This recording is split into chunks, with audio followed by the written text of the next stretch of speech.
أعوذ بالله من الشيطان الرجيم. يا أيها الذين آمنوا اتقوا الله وقولوا قولا سديدا يصلح لكم أعمالكم ويغفر لكم ذنوبكم ومن يطع الله ورسوله فقد فاز فوزا عظيما. إنا عرضنا الأمانة على السماوات والأرض والجبال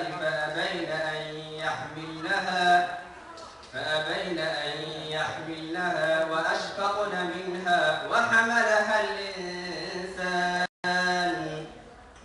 إنه كان ظلوما جهولا. ليعذب الله المنافقين والمنافقات والمشركين والمشركات ويتوب الله على المؤمنين والمؤمنات وكان